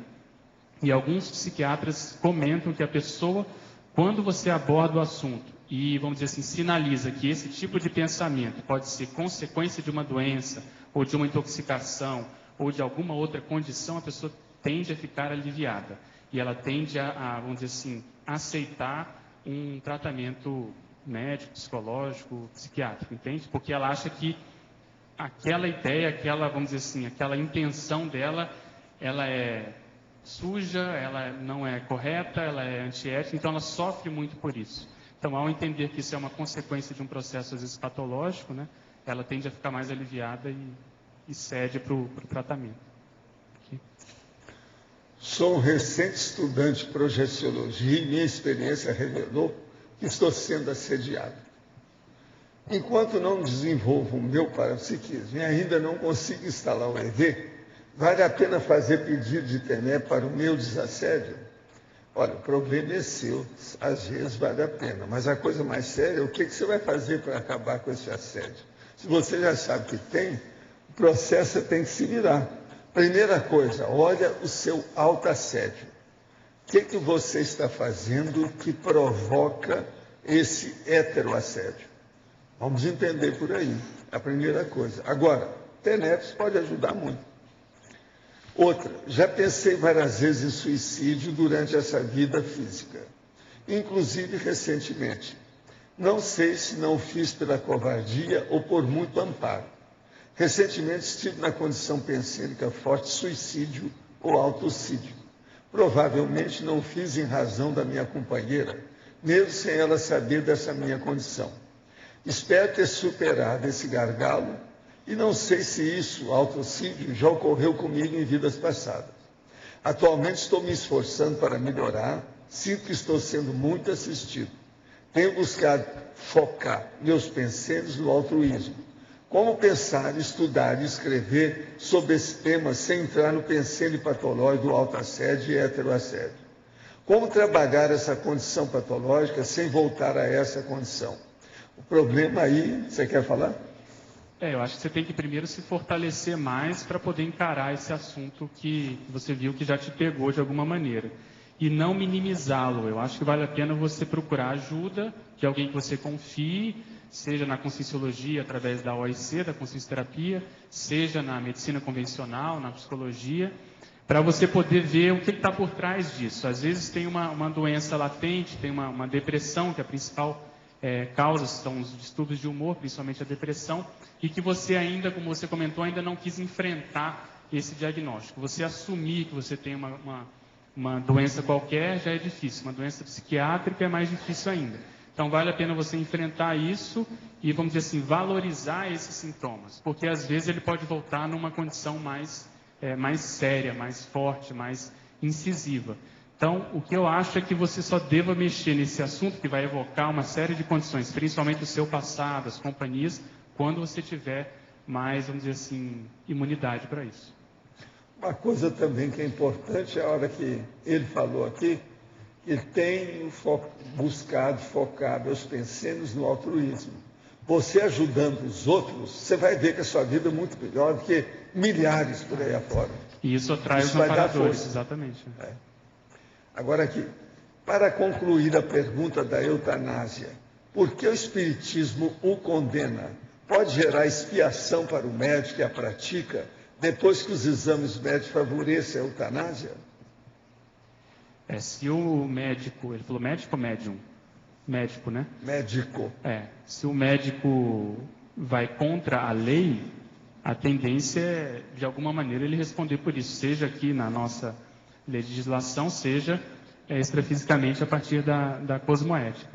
Então, você não pode, apesar, por exemplo, de eu ser a favor, eu jamais vou ativamente conduzir um paciente, seja ele qual for, para uma condição dessa. Então, acho que aí é a mesma condição. Você pode ser contra uma lei que está em vigor, mas você tem que acatá-la em função de você viver em sociedade, em função de você estar sob a égide dela. Qual a relação do tema do autocídio com a autocombustão humana? Boa pergunta. A autocombustão humana, ela é um fenômeno parapsíquico observado em pessoas ectoplastas, normalmente, né, de cunho negativo, normalmente tem uma base assediada ou assediadora, em que eu acho que eu posso afirmar que deve ser esse caso que eu coloquei aqui na parapatologia, da heteroindução extrafísica ao autocídio. Às vezes a pessoa, sem querer, promove a autocombustão, partindo desse pressuposto que foi sem querer, normalmente deve ter uma consciência ali patrocinando e usando as energias desse médium, desse sensitivo para isso. Ou, que eu acho mais raro, a própria pessoa conhecedora das energias que tem, promover essa autocombustão. Eu acho que é uma condição mais difícil de acontecer. Quem é que está com o microfone? Eu aqui, Pedro. Nessa sua resposta, seria o que a pessoa já é um suicida em potencial, ou seja, um suicida psicológico? Quer dizer, que ele vai usar consciente ou inconscientemente a autocombustão? Acho que sim, né? Eu acho isso muito difícil de acontecer, mas acho que ele deve ter vamos dizer assim, um histórico passado relacionado ao suicídio. Para ter esse desfecho assim, Mas dificilmente a gente pode descartar a presença de assédio nesses casos, né? Acho que é difícil tirar essa variável aí. Pedro, só para... Você pode falar um pouco sobre isso? Como seria assim essa autocombustão? Como é que a própria pessoa promove? Se tem assédio, se não tem? Olha, muita coisa de autocombustão não é autocombustão coisa nenhuma, é heterocombustão. Pois é, outras consciências que fazem isso. Eu tive nas minhas retrocognições a lembrança de um caso que eu estava arrumando umas coisas muito na frente, com pessoas, aquele negócio todo. Eles vieram e colocaram fogo atrás de mim e eu não percebi nada. O negócio pegou pela minha roupa, a situação toda, eu morri ali na hora e saí totalmente consciente. Nunca pude esquecer isso. Fora do corpo estava o máximo. Me senti tudo bem, já sabia tudo na hora. Agora, eu estava no meio de como se fosse uma fazenda, uma chácara, um negócio muito grande, no meio do mato, e com pessoas. E eles puseram fogo porque tinha interesse de acabar comigo, porque havia interesse da área. Sabe como é que é? Tudo um processo totalmente ilícito, tudo errado. Agora, por isso que eu saí bem. Agora, lá pelo caso, eu virei mártir daí a pouco para eles. Foi melhorar a situação, toda a área melhorou depois. Então, a morte lá da história até que foi boa. Agora, não pude esquecer isso nunca, porque quando eu vi, eu saí, estava uns 5 metros do meu corpo. Tudo bem. Eu morri na hora. O negócio eles colocaram lá, sei lá o que foi. Eu só sei que eu comecei a sentir o negócio pelo calcanhar direito. Aquilo veio subindo. Quando eu vi, eu virei uma tocha de fogo, uma tocha grande. Agora, sobre esse assunto de autocombustão não espontânea, mas auto-infligida, as mulheres afegãs, em função lá do regime, elas costumam atear fogo ao próprio corpo. É porque eles vivem numa miséria danada e normalmente a mãe vende a filha para casar com um homem muito mais velho, para ter dinheiro, e essas mulheres, essas filhas, essas novas esposas, não aguentam ali o padrão de vida e é comum elas se matarem a partir do fogo. Pedro, eu queria te fazer uma pergunta sobre uma consciência que já tenha praticado o autocídio mais de uma vez. Você acha que a probabilidade de haver uma reincidiva por conta das companhias extrafísicas e autoassédio é maior? E qual seria a melhor maneira de abordar isso com a pessoa, ajudar isso? Porque a sensação que me dá é quando há essa reincidiva e há a prática mais de uma vez do autocídio, na verdade isso não ficou bem resolvido. É uma coisa que vem diante. Respondendo, eu acho que no mínimo, tende a haver um processo emocional mal resolvido, como você falou, por exemplo, uma tendência à depressão, uma tendência a uma instabilidade de humor. Então, essas psicopatologias relacionadas ao humor podem ter como base, como causa anterior, essa vivência do suicídio. E acho que é como eu comentei antes, a pessoa tem que se conscientizar disso, tem que querer enfrentar essa condição, não minimizar e tentar, vamos dizer assim, atuar conforme o corpo tem a necessidade. Então, se ela tem, em função da paragenética, uma carência de neurotransmissores, por exemplo, se ela tem algum tipo de necessidade farmacológica, ela atender isso a partir da orientação de um psiquiatra. Hoje eles consideram que até 80% das depressões são curadas com o processo farmacológico e o processo psicoterápico, né? O processo de algum tipo de terapia cognitiva, seja ela qual for.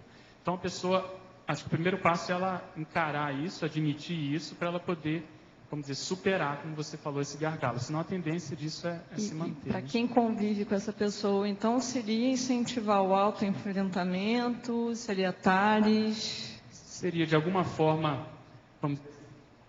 primeiro acolher essa pessoa, porque é muito chato a pessoa que tem qualquer tipo de carência, necessidade, doença, ter alguém que fique ali mostrando para ela o tempo todo esses traços, essas tendências. Então, tem que tentar criar um ambiente para que a pessoa perceba que há vantagem nisso para ela e para todo mundo. Então, acho que essa é a grande sacada, embolar uma estratégia inteligente da pessoa mesmo perceber por ela que vale a pena ela caminhar para isso. Então, ela buscar alguém que ela tenha confiança, ela estudar por ela ver os efeitos, estudar os efeitos colaterais dos remédios, que isso muitas vezes é o que assusta a maioria das pessoas. Então, acho que é por aí. E para quem convive, é dar o exemplo, né? Fazer a sua parte, tentar de alguma maneira mostrar nos fatos e nos atos que isso compensa, que isso vale a pena. Né? Também não adianta pressionar, né? Eu comentei. Não adianta você ficar também querendo fazer a cabeça e achar que sabe tudo, porque a pessoa vai ficar sufocada, né? Eu acho que tem que justamente criar esse ambiente, eu acho, para poder criar deixar claro o que você pensa, qual a sua saída para essa condição, né? E respeitar, não tratá-la diferente por isso. Acho que essa é Pedro, a grande condição. Pedro, aqui, retornando ao... Estão ouvindo? Tá. Retornando ao ponto que você trouxe antes da eutanásia. Em casos de pacientes terminais, com excesso de sofrimento, ou aquele paciente que está em coma já há bastante tempo, você disse que você não induz, você não nesse caso, como é que se lida com isso da melhor forma? O paciente está lá há meses conectado a aparelhos, né? Ou está com excesso de sofrimento e não se tem... Eu acho que isso vai variar de cada caso e de cada profissional. Eu não tenho tanta experiência de trabalhar com UTI, a gente pode ouvir outros colegas que estão aqui, mas a minha conduta tenderia a ser daquilo que eles chamam de ortotanásia, quer dizer, você promover uma morte para a pessoa, vamos dizer assim, sem prolongar artificialmente e dando um bem-estar para ela. Então, deixando sem dor, evitando reanimá-la incessantemente, por exemplo, se você já sabe que a pessoa tem essa condição e ela tem eventualmente uma parada cardíaca, não vale a pena você ficar ali prolongando, entende, essa vida em função disso. Mas ativamente você abreviar aqueles momentos em que ela ainda tem de lucidez. Eu lembro de uma discussão na faculdade sobre isso, que tinha um professor que defendia exatamente essa condição, que às vezes no pronto-socorro de madrugada, numa UTI também de madrugada, às vezes ninguém fica sabendo. E a minha contra-argumentação para ele foi que às vezes esse momento de lucidez que a pessoa tenha, mesmo que seja um paciente terminal, com dor, mas você dando condições para ela, pode ser um momento em que ela vai se reconciliar com a família, em que ela vai poder falar o que ela pensa, enfim. Então a gente não sabe como que ou como que são as variáveis de cada processo grupocármico ali. Então, respaldado pela lei, né, a gente tenderia a caminhar dessa forma. Porque o outro lado das pessoas que, vamos dizer, não defendem a eutanásia é que poderiam haver abusos. Sim. Então, a pessoa, ela acha, pela cabeça dela, que não vale mais a pena que ela viver, porque ela já tem uma doença terminal. E ela, entende? Vai lá e isso poderia começar a ter excessos nesse sentido.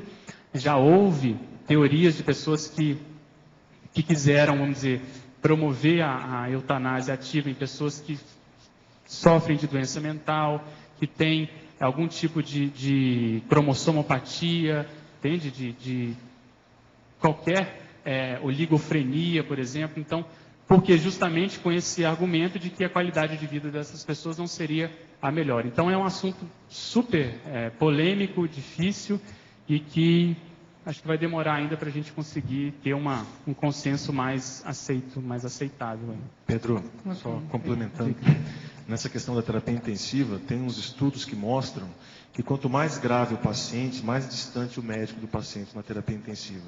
Então, o paciente vai ficando mais grave, então não tem muito o que discutir, e aí o médico acaba se afastando mais. E o paciente que promoveu alguma melhora no dia anterior, ou que deu alguma situação de melhora, então esse ganha mais atenção. E aí é só para corroborar como que é paradoxal e difícil você lidar com essa condição. Porque a pessoa, quando está passando o limite, ficando muito ruim dentro do CTI, ao invés de ter esse movimento de tentar ajudar e resgatar e fazer tudo possível, a tendência já é... Deixando, né? A coisa acontecer.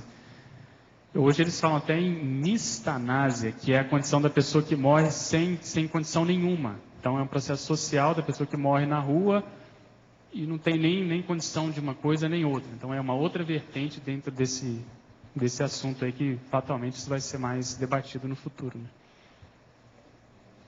Mas diga, acho que eu interrompi alguém. Adriana. É uma sugestão, tem um livro de uma psicóloga francesa, é Marie de Renezel, chama-se Diálogos com a Morte, e era uma psicóloga que trata com paciente terminal, e ela dizia justamente que aquelas pessoas que tinham diagnóstico e elas queriam se matar, mas só a partir do diagnóstico, né? Estavam lúcidas, né? É diferente do caso que a gente está abordando aqui. Sim. E que a partir do trabalho de terapia dela com essas pessoas, elas iam fazendo reconciliações e morriam em paz, que elas iam fechando, né? Ia fechando as coisas, as mágoas. Então eu recomendo esse livro. Esse livro tem em português, mas é português lá em Portugal. Mas tem como comprar, pedir para alguém trazer. Bacana. Obrigado. Diálogos com a Morte. Pedro, tem também o Memórias do Suicida. Não sei se você já leu da Ivone Pereira. Da Ivone, não. A gente até estudou isso na dinâmica. Que fala das consequências. Isso, das vidas, né? Como é que eles se sentem com a culpa. Uhum.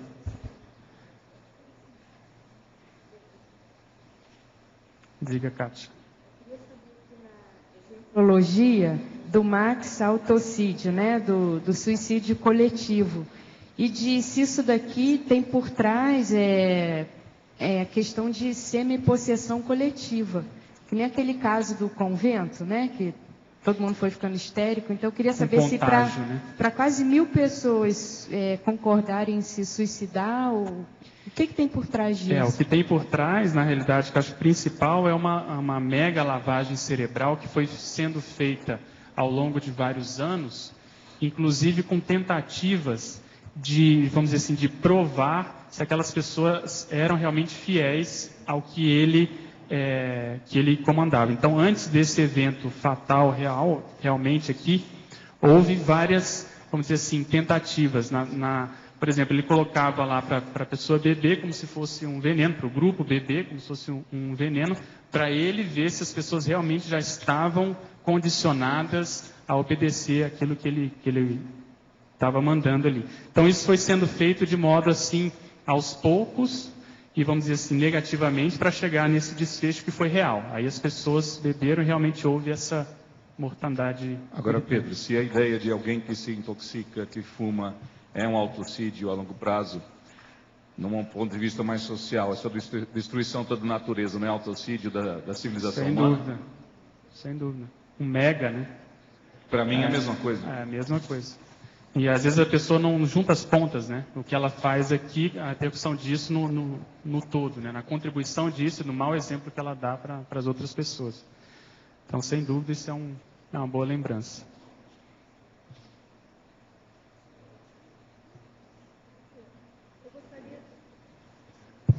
Gostaria de fazer uma sugestão que você considere, se você acha pertinente, mas voltando um pouquinho a um ponto que nós falamos anteriormente, eu tentei encontrar algumas referências aqui no meu computador, não consegui, mas posso encontrar e passar depois.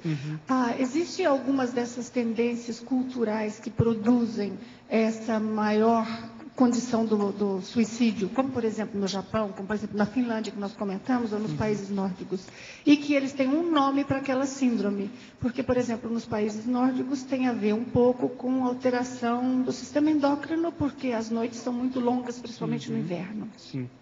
E como no Japão, a questão social. Então não é bem um sinônimo de suicídio, é um termo para se dirigir à condição que produz aquele aumento do suicídio. Que é até o terrorismo fanático.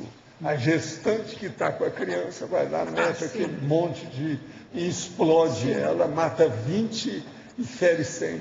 Perfeito, mas é o pior de todos. Mas a minha sugestão ia no seguinte sentido, que você tem aqui um tópico que é estrangeirismologia, e talvez alguns desses termos que hoje em dia são muito discutidos internacionalmente, não só naqueles países, você poderia colocar aqui, eu acho que valorizaria e deixaria mais completo. É uma sugestão. Eu estou falando aqui nesse momento em público porque às vezes algumas pessoas podem ter referência e acabar enviando para você e ajuda, caso você ache pertinente. Por isso que eu falo vou dar uma aqui. olhada.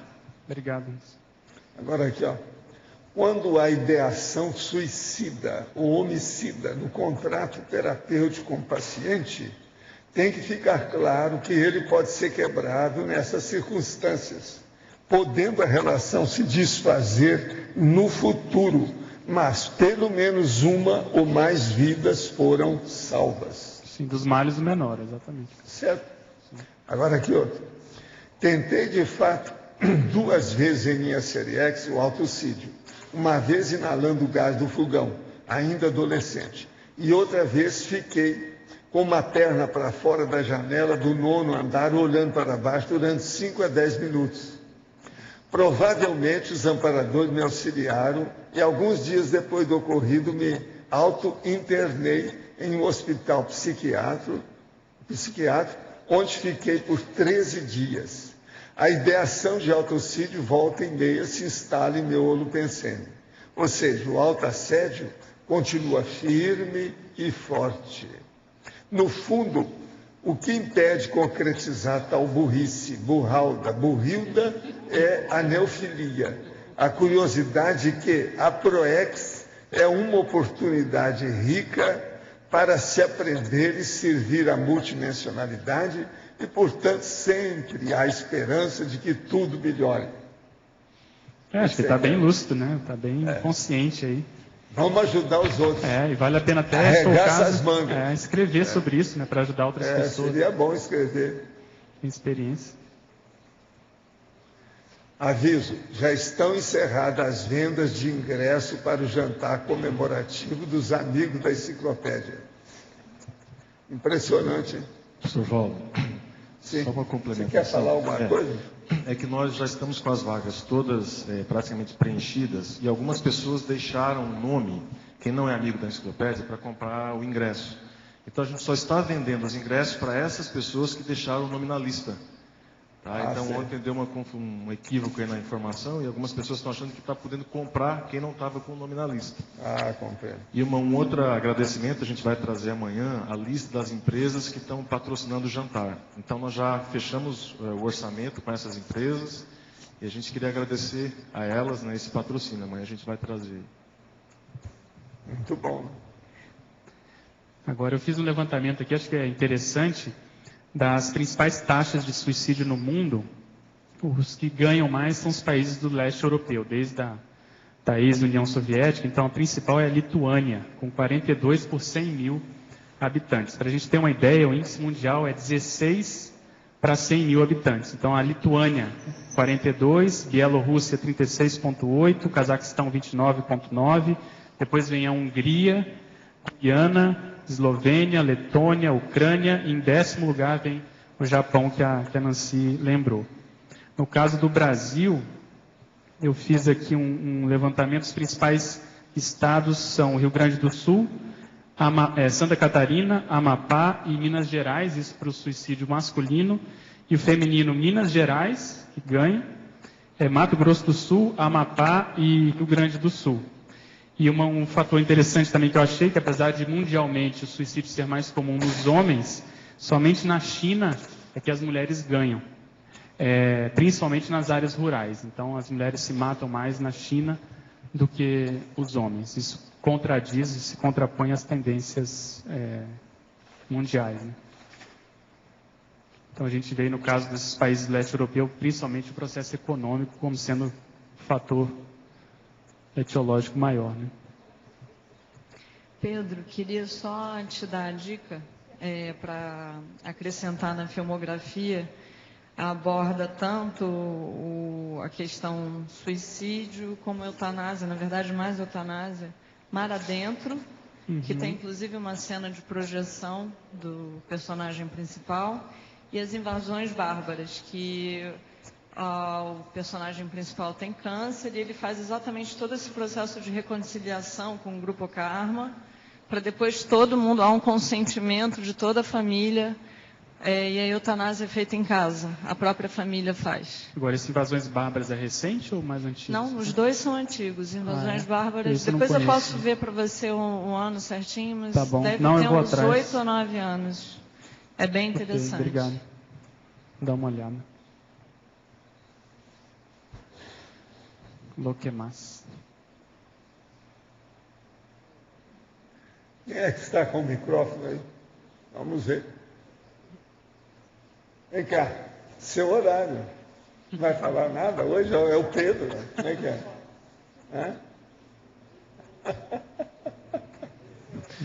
Existe uma situação do suicídio, a repercussão na família, né? O estrago que acontece na família do ponto de vista psicológico, entre irmãos, próprios pais, a culpa, né? Onde foi que eu errei e tal. Então, que dicas, assim, que sugestões que você pode dar para uma família que tenha recentemente, ou dentro da sua história, passado por essa condição?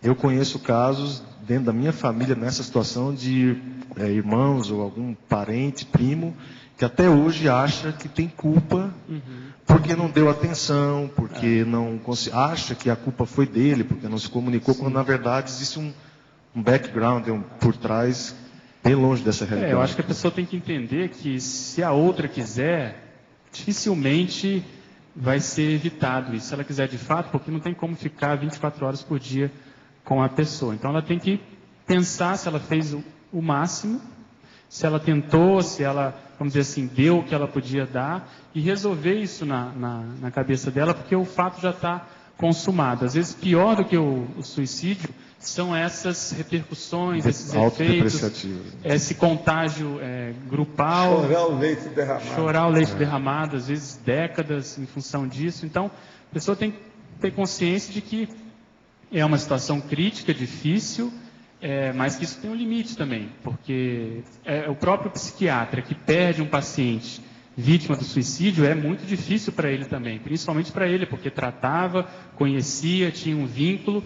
Então a sensação, vamos dizer assim, de frustração, né, de fracasso é muito grande. Eu tive um colega aqui na residência de psiquiatria, ele abandonou porque ele perdeu um paciente para o suicídio e ele não aguentou, porque ele entrou nesse padrão de auto-assédio achando que a culpa principal era dele. Então acho que tem que ficar bem claro, tanto para a família como para os profissionais, que isso tem um limite. Tem que aprender com a situação, fazer ali o meia-culpa, onde foi que eu poderia ter ido melhor e tal, aprender para as próximas vezes, mas não entrar nessa pensenidade. Né?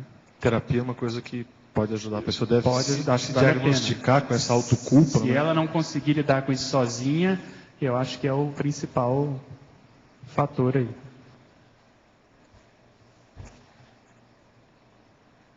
Agora, esses casos, eu estava lendo, eles são mais difíceis quando na mensagem, que é muito comum as mensagens de suicídio, né, que a pessoa deixa, elas são de tom acusatório. Então, a pessoa ali com raiva, ela comete o autocídio em função, às vezes, de um evento com a outra, e aí isso marca mais essa outra pessoa. Então, esses casos, mais ainda, a gente recomenda procurar ajuda para a pessoa poder superar isso e dar o devido valor. Isso, às vezes, então, a pessoa se mata, mas ela mata, entre aspas, psiquicamente, psicologicamente, emocionalmente a outra. Então, é um assédio, um estigma que ela deixa naquela família, naquela pessoa. Né? Agora, talvez seja bom a gente falar aqui sobre aquele caso que eu acompanhei lá o rapaz, depois que ele dessomou, que é o pseudo-suicídio. Ele matou o tio, e entrou lá, então ele virou um herói. Quando ele dessomou, tudo veio em cima dele. Ele era um homicida.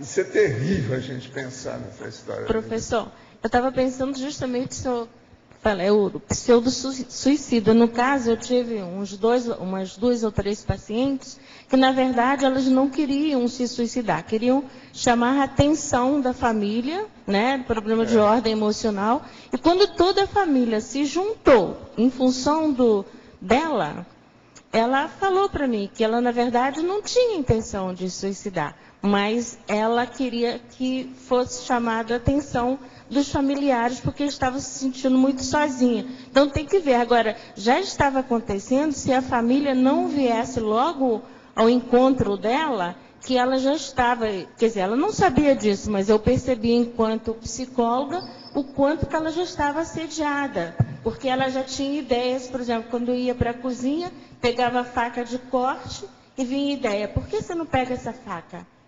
Já vinham sugestões, heterossugestões, né? Então, já a partir do momento que ela se predispôs a se suicidar, né? Isso é importante. Agora, eu gostaria de perguntar a você, Pedro, Do ponto de vista parapsíquico, você como médico, você já fez alguma anamnese, algum paciente que você viu perfeitamente que esse era um caso de ex-suicida?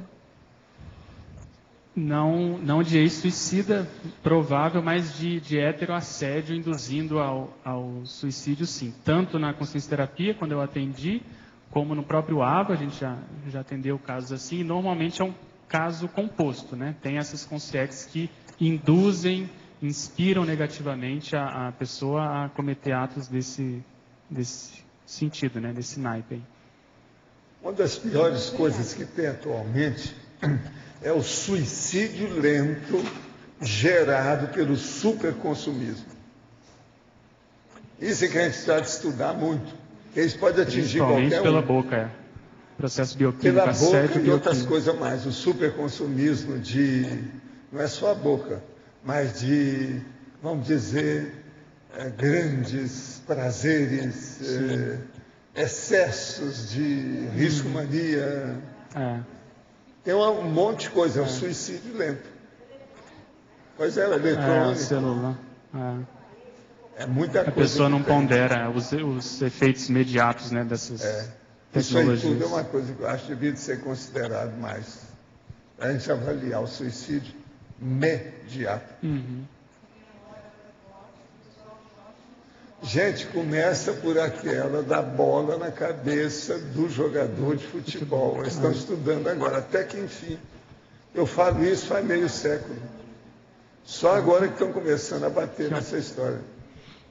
Professor, tem uma forma também de suicídio, por exemplo, enquanto espírita, que eu também já fui, a questão da assistência exceder o próprio corpo, até como o senhor já relatou situações suas, quando o senhor teve um infarto. Quer dizer, a pessoa reconhecer o limite do seu soma, tem que saber. Porque senão já é um suicídio, né? Então, ver até onde ela pode levar o seu corpo na condução da assistência, né? Isso é importantíssimo. Tudo isso, a vida moderna agora com o superconsumismo é um senhor problema. Obrigada. Eu teria que estudar isso bem. Então, os nossos comerciais, por favor. Obrigada.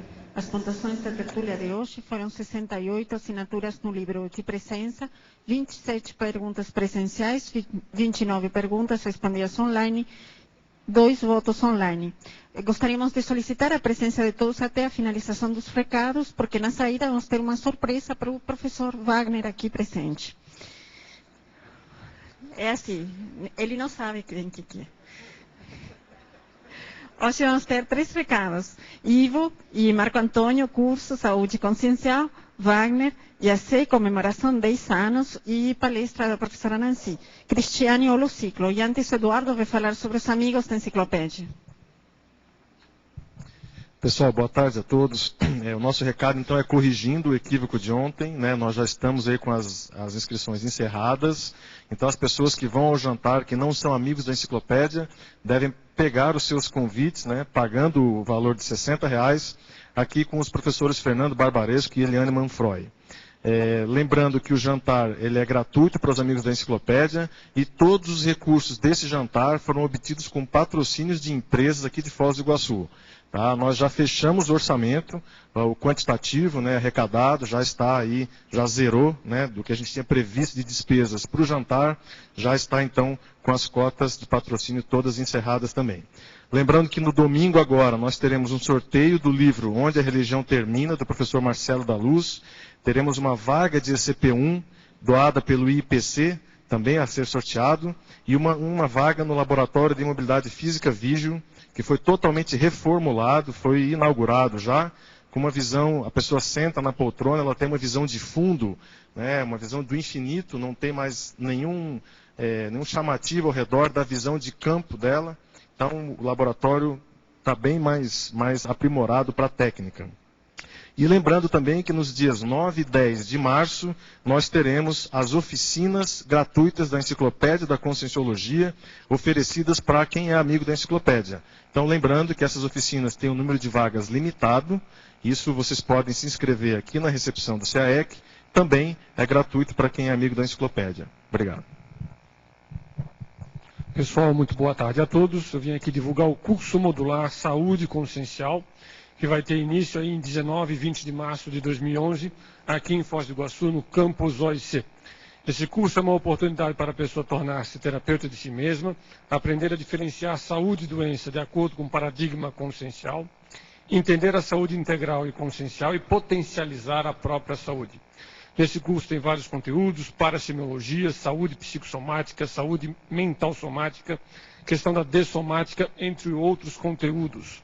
E antes do curso começar, esse curso tem duração vai de março de 2011 a fevereiro de 2013. São 22 módulos. Antes do curso começar, nós vamos ter um workshop de divulgação, que eu vou pedir para o professor Marco Antônio falar. Bom, pessoal, então para as pessoas, boa tarde a todos. Então, para as pessoas interessadas nesse curso de saúde consciencial, para que elas tenham um aperitivo de como vai ser trabalhado esse processo da autoconsciencioterapia, do desenvolvimento de ferramentas em prol da autoconsciencioterapia, nós teremos um workshop que vai se realizar nesse domingo, agora, dia 27 de fevereiro, vai começar às 8 horas, de 8 às 12 horas. Na verdade, às 8 horas em ponto, a gente vai ter, para os interessados nesse workshop, um café da manhã. Então, as pessoas já vão ser bem recebidas, vão ter o gastrossomo atendidos e, em sequência, a gente vai começar com o workshop, onde a gente vai poder trabalhar com ferramentas práticas aos moldes do que é trabalhado nesse curso Saúde Consciencial. Esperamos os interessados e até lá, pessoal. Obrigado. Bem, olá a todos. Queria só aproveitar a oportunidade para falar sobre algumas atividades da IAC, agora aqui no Brasil, nesses dias. Depois de amanhã, no domingo, dia 27 de fevereiro, vamos fazer um evento aqui no auditório da OIC, em Foz, para o fechamento das comemorações da primeira década da IAC. Pretendemos falar sobre como foi esse período, essa primeira década, o que foi feito, projetos, realizações e também o que pretendemos fazer daqui para frente. Para muita gente que não conhece tão bem a IAC, é uma boa oportunidade para atualizar-se do nosso trabalho. Também teremos vários cursos em São Paulo e região. Teremos um curso sobre estado vibracional, qualificação técnica da mobilização de energia. Vai ser feito com o IPC no dia 12. Vamos ter também um curso sobre aprofundamento da TENEPS em Jundiaí, no dia 13. Curso Retrocognições, nos dias 14 e 15 de março. Para aqueles que quiserem ter mais informação, por favor, contactar o IPC de São Paulo, que estamos fazendo esses cursos em parceria com o IPC. Ok? Muito obrigado.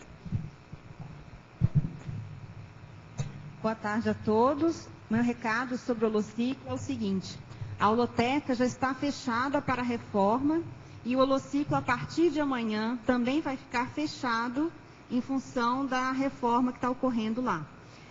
Esse fechado é para visitação externa e para o trabalho de pesquisa também interno.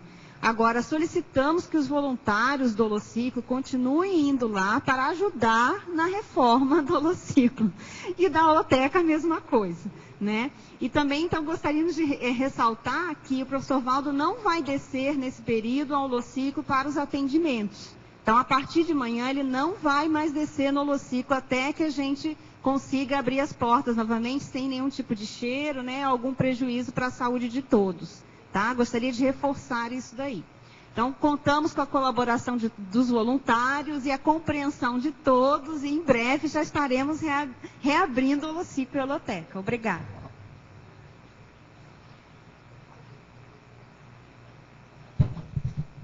O verbete eleito para amanhã é heterocríticofilia intelectual, especialidade mental somatologia, autora Adriana Lopes. Então, aguardamos vocês na saída para comemorar o aniversário do professor Wagner. Obrigada e boa tarde a todos.